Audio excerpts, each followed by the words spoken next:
Class 11 semester 1 chapter 6।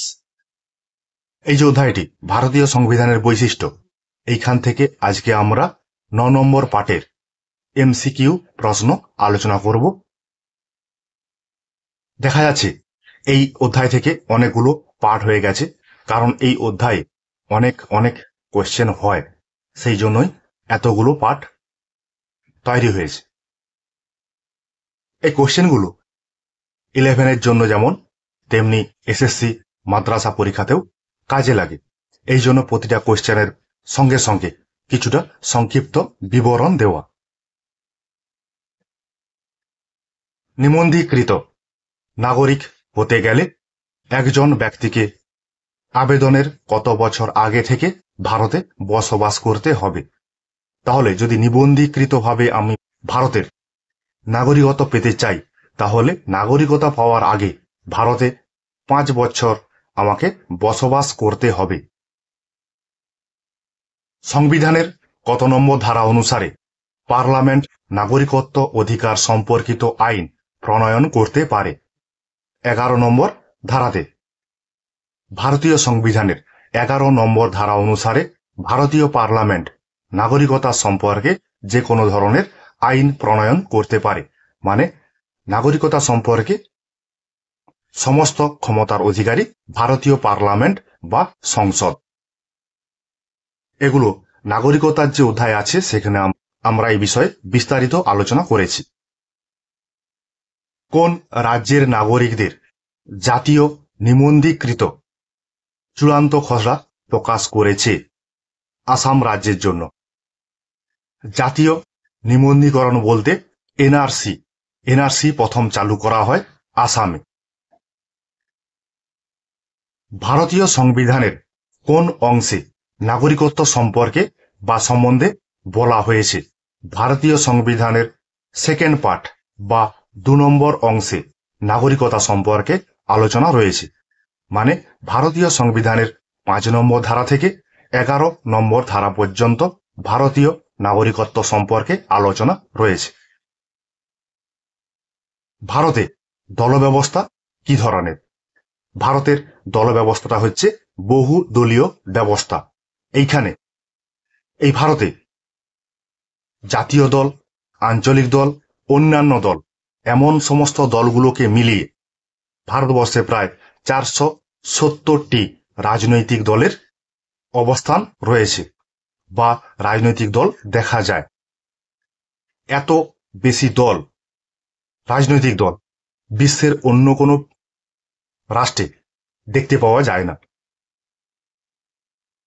1951 সালে সংগঠিত প্রথম সাধারণ নির্বাচনে কতগুলি রাজনৈতিক দল অংশগ্রহণ করেছিল? তাহলে আমাদের ভারতবর্ষের প্রথম সাধারণ নির্বাচন হয়েছিল 1951 সালে এবং তার রেজাল্ট বেরিয়েছিল 1952 সালে। তাহলে এই প্রথম সাধারণ নির্বাচনে কতগুলো রাজনৈতিক দল অংশগ্রহণ করেছিল, এটাই আমাদের প্রশ্ন। তাহলে 54টি রাজনৈতিক দল প্রথম সাধারণ নির্বাচনে অংশগ্রহণ করেছিল। কোন সংবিধান সংশোধনীর দ্বারা ভারতীয় সংবিধানে 10ম তফসিলে যুক্ত করা হয়েছিল? ভারতীয় সংবিধানে 10ম তফসিলে রাজনৈতিক দল সম্পর্কে আলোচনা করা হয়েছিল, সেটা হবে 52তম সংবিধান সংশোধনে। তাহলে ভারতীয় সংবিধানে যে তফসিলি রয়েছে, সেই তফসিলির 10 নম্বর তফসিলে রাজনৈতিক দল সম্পর্কে আলোচনা রয়েছে। কবে দলত্যাগ বিরোধী বিল পাস হয়? 15ই ফেব্রুয়ারি 1985 খ্রিস্টাব্দ। তাহলে রাজনৈতিক দল থেকে ব্যক্তি অন্য দলে চলে যাওয়ার কারণে ওই সময়ের প্রধানমন্ত্রী রাজীব গান্ধী তিনি দলত্যাগ বিরোধী বিলটি পাস করিয়েছিলেন। এই দলত্যাগ বিরোধী বিলটি পাস করানোর জন্য ভারতীয় সংবিধানের যে তফসিলি 10 নম্বর তফসিলি রাজনৈতিক দল সম্পর্কে বর্ণনা করা হয়েছে বা আলোচনা করা হয়েছে। তাহলে দলত্যাগ বিরোধী আইন 1985 খ্রিস্টাব্দ, 52তম সংবিধান সংশোধন, দলত্যাগ বিরোধীর কারণ, তখনকার প্রধানমন্ত্রী ছিলেন রাজীব গান্ধী। এখান থেকে এতগুলো প্রশ্ন হতে পারে। দলত্যাগ বিরোধী আইনটি 1979 সালের প্রথম দিকে প্রণীত হয়েছিল কোথায়? জম্মু কাশ্মীরের জন্য। তাহলে সারা ভারতবর্ষে দলত্যাগ বিরোধী আইন পাস হওয়ার আগে জম্মু কাশ্মীরে কিন্তু দলত্যাগ বিরোধী আইনটি পাস হয়েছিল।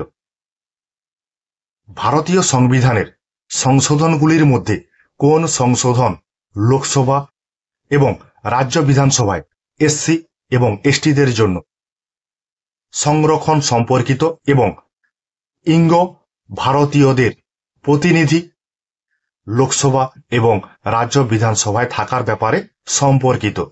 তাহলে আমাদের যে পার্লামেন্ট আছে, পার্লামেন্টের নিম্নকক্ষ লোকসভাতে এবং বিভিন্ন যে রাজ্য আছে, রাজ্যের বিধানসভাগুলিতে এসটি, এসসি এবং ইঙ্গ ভারতীয় যে প্রতিনিধি তারা থাকতে পারবে, যেটা কত নম্বর সংশোধনীতে বলা হয়েছিল? 79তম সংশোধনে এই বিষয়ে আলোচনা করা হয়েছিল বা সংবিধানে লিপিবদ্ধ করা হয়েছিল। সংবিধানের কত নম্বর ধারায় তপশিলি জাতি, তপশিলি উপজাতি মানে এসটি এবং এসসি এবং সমাজের দুর্বল শ্রেণীর মানুষের জন্য শিক্ষাগত ও আর্থিক সুবিধার ব্যবস্থা করা হয়েছে? ভারতীয় সংবিধানে যে নির্দেশমূলক নীতি লেখা রয়েছে সেইখানে 46 নম্বর ধারাতে এসটি, এসসি এবং ওবিসিদের জন্য আর্থিক এবং শিক্ষাগত সুযোগ সুবিধা থাকার কথা বলা হয়েছে। কোন সংবিধান সংশোধনের মধ্য দিয়ে তপশিলি জাতিদের জন্য 15% এবং তপশিলি উপজাতিদের জন্য 7.5% চাকরির ক্ষেত্রে পৃথকভাবে আসন সংরক্ষণের ব্যবস্থা গ্রহণ করা হয়েছে 81তম সংবিধান সংশোধনের মাধ্যমে? তাহলে আমরা জানি পড়াশোনার ক্ষেত্রে, চাকুরির ক্ষেত্রে এসটি, এসটিদের জন্য আসন সংরক্ষণের ব্যবস্থা করা হয়েছে 81তম সংবিধান সংশোধনে। সংবিধানের কত নম্বর সংশোধনে তপশিলি জাতি এবং তপশিলি উপজাতিদের জন্য সরকারি চাকরির ক্ষেত্রে আসন সংরক্ষণের ব্যবস্থা করা হয়েছে? 77তম সংবিধান সংশোধনের মাধ্যমে। তাহলে 77তম সংবিধান সংশোধনে এসটি, এসসিদের জন্য সরকারি চাকরির ক্ষেত্রে আসন সংরক্ষণের ব্যবস্থা করা হয়েছিল, কিন্তু 81তম সংবিধান সংশোধনে এসটি, এসসিদের জন্য একটা পার্সেন্টেজ আসন তাদের জন্য সংরক্ষণ করা হয়েছিল। সংবিধান অনুসারে একটি এলাকাকে তপশিলিভুক্ত এলাকা হিসাবে ঘোষণা করতে পারে কে? ভারতের রাষ্ট্রপতি। মানে কোনো এলাকা এসটি, এসসি অধ্যুষিত হয় সেই এলাকাকে রাষ্ট্রপতি তপশিলিভুক্ত এলাকা হিসাবে মান্যতা দিতে পারেন। তপশিলি জাতি এবং উপজাতি অত্যাচার বিরোধী আইন 1989 কার্যকর হয়েছিল কবে? 30 জানুয়ারি 1990 খ্রিস্টাব্দে বা সালে এসটি, এসসিদের জন্য অত্যাচার বিরোধী আইন কার্যকর হয়। তপশিলি জাতিদের জন্য জাতীয় কমিশনের বিধান সংবিধানের কোন ধারায় দেওয়া হয়েছে?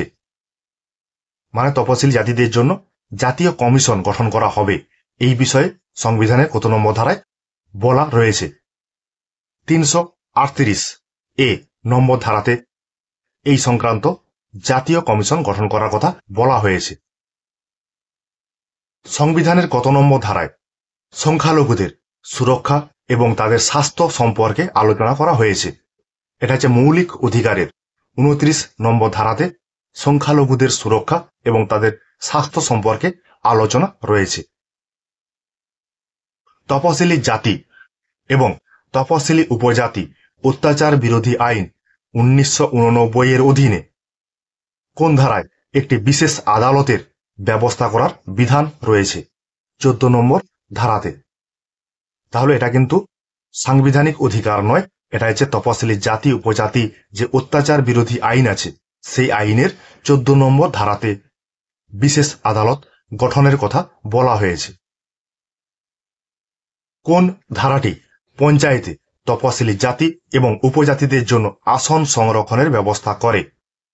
243 নম্বর ধারাতে পঞ্চায়েতে তপশিলি জাতি এবং উপজাতিদের জন্য আসন সংরক্ষণের ব্যবস্থা করা হয়েছে। তপশিলি জাতি ও উপজাতি অত্যাচার প্রতিরোধ আইন 1989 এর অধীনে সংগঠিত অপরাধের জন্য তদন্তকারী কতদিনের মধ্যে তার প্রতিবেদন জমা দেবেন? 30 দিনের মধ্যে। 30 দিনের মধ্যে কোনো এলাকাতে এসটি এসসি অত্যাচারিত হচ্ছে, এই নিয়ে কমিশন তদন্ত করবে এবং 30 দিনের মধ্যে তার প্রতিবেদন জমা দেবে। ভারতীয় সংবিধানের কোন ধারাটি অনগ্রসর শ্রেণীর স্বার্থে সংরক্ষিত হয়? অনগ্রসর শ্রেণী বলতে O B C, other backward classes. ওবিসিদের জন্য 330 থেকে 342 নম্বর ধারা পর্যন্ত তাদের স্বার্থের বিষয়ে উল্লেখ রয়েছে।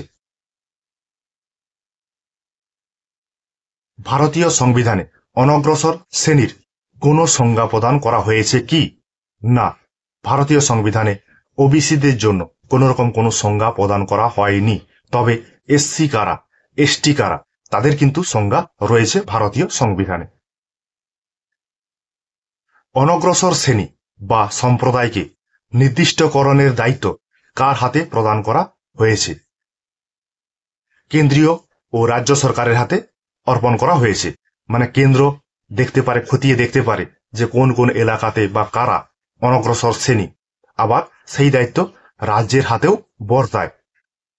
রাজ্যগুলিও কিন্তু অনগ্রসর শ্রেণী সম্পর্কে এই দায়িত্ব পালন করে থাকেন। অনগ্রসর শ্রেণীর কমিশনের সংখ্যা এখনো পর্যন্ত কটি? মানে অনগ্রসর শ্রেণী যে সমাজে রয়েছে সেগুলোকে দেখার জন্য বা তাদের কোন ক্রাইটেরিয়াতে, তাদেরকে কোন ভাবধারাতে অনগ্রসর শ্রেণী বলা হবে, সেই সংক্রান্ত কমিশন যে গঠন করা হয়েছিল সেটা সংখ্যা হচ্ছে 2টি। তাহলে অনগ্রসর শ্রেণীর কমিশনের সংখ্যা 2টি। তাহলে সেই 2টি কমিটি কি কি? একটা হচ্ছে এনসিবিসি আর একটা ওবিসি কমিটি। এনসিবিসি যে কমিটিটা, সেটাকে বলা হয় জাতীয় অনগ্রসর শ্রেণী কমিশন, আর ওবিসি যে কমিশনটা রয়েছে সেটাকে বলা হয় অন্যান্য অনগ্রসর শ্রেণীর কল্যাণ সংক্রান্ত কমিটি। তাহলে এইভাবে 2টি কমিটি গঠন করা হয়েছিল অনগ্রসর শ্রেণীর জন্য।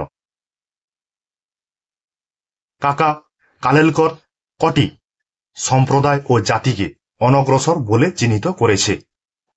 837টি সম্প্রদায় ও 2399টি জাতিকে তিনি অনগ্রসর শ্রেণী বলে বলেছেন বা শ্রেণীভুক্ত করেছেন। কবে অনগ্রসর শ্রেণীর জন্য জাতীয় কমিশন গড়ে ওঠে? মানে এনসিবিসি কমিশনটি গড়ে উঠেছিল 1993 খ্রিস্টাব্দের 14ই আগস্ট।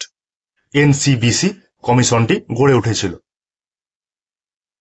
কততম সংশোধনীতে ভারতীয় সংবিধানের 338 নম্বর ধারায় অনগ্রসর শ্রেণীর জন্য জাতীয় কমিশন গঠিত হয়েছিল? 102তম সংশোধনী আইন 2018 সালে 338 নম্বরের যে বিধারা রয়েছে সেই বিধারার জন্য একটি জাতীয় কমিশন গঠন করা হয়েছিল। মানে অনগ্রসর শ্রেণীর জন্য জাতীয় কমিশন গঠন করা হয়েছিল। 103 সংবিধান সংশোধনী আইন সম্পর্কিত কোন তত্ত্বগুলি রয়েছে? তাহলে 103তম সংবিধান সংশোধনী যে হয়েছিল সেটা কোন কোন বিষয়কে কেন্দ্র করে? কয়ে আছে সমাজে আর্থিকভাবে দুর্বল শ্রেণীর জন্য 10% সংরক্ষণের ব্যবস্থা করা হয়েছে। ক্ষয়ে আছে ওই সংরক্ষণ সরকারি প্রতিষ্ঠান, বেসরকারি প্রতিষ্ঠান, এমনকি সংখ্যালঘু প্রতিষ্ঠানের ক্ষেত্রেও প্রযোজ্য। তাহলে আর্থিকভাবে দুর্বল কারা? ওবিসিদেরকেই কিন্তু আর্থিকভাবে দুর্বল বলা হয়। তাদের জন্য 10% সংরক্ষণের ব্যবস্থা করা হয়েছে। কোথায় কোথায়? সরকারি প্রতিষ্ঠান, বেসরকারি প্রতিষ্ঠান এবং সংখ্যালঘু শিক্ষা প্রতিষ্ঠানে। 102তম সংশোধনী আইন সম্পর্কিত কোন তত্ত্বগুলি রয়েছে? 102তম সংশোধনী আইনে এনসিবিসি সাংবিধানিক স্বীকৃতি লাভ করে। সংবিধানের 338 বি এবং 342 এ নম্বর ধারা দুটি 102তম সংবিধান সংশোধনী আইনের দ্বারা যুক্ত হয়। গয়ে আছে 338 নম্বর ধারা এবং 336 নম্বর ধারায় 102তম সংবিধান সংশোধনী আইনের দ্বারা সংশোধন করা হয়। তাহলে এই তিনটি বিষয় 102তম সংবিধান সংশোধনী আইনের সঙ্গে সম্পর্কযুক্ত। ভাষাগত দিক থেকে সংখ্যালঘু সম্প্রদায়ের শিশুদের নিজেদের মাতৃভাষায় প্রাথমিক শিক্ষা প্রদানের জন্য রাজ্য সরকার সংবিধানের কত নম্বর ধারা অনুসারে ব্যবস্থা গ্রহণ করবে? 350 নম্বর ধারা অনুসারে ভাষাগত সংখ্যালঘু যারা, তারা কিন্তু নিজের মাতৃভাষা যেটা, সেই ভাষাতেই তারা পড়াশোনা বা শিক্ষা গ্রহণ করতে পারবে। যেমন ধরতে পারো সাঁওতালি ভাষা, সাঁওতালিদের মাতৃভাষা, সেই ভাষাতেই তারা পড়াশোনা করবে প্রাথমিক স্তরে। এরকম ভাবে যেসব ভাষাগুলো সংখ্যালঘু সম্প্রদায়ের ভাষা, তাদের ক্ষেত্রেই কিন্তু প্রযোজ্য হবে। ঠিক আছে, দেখবে, পড়বে, যত দেখবে ততই কিন্তু মনে থাকবে।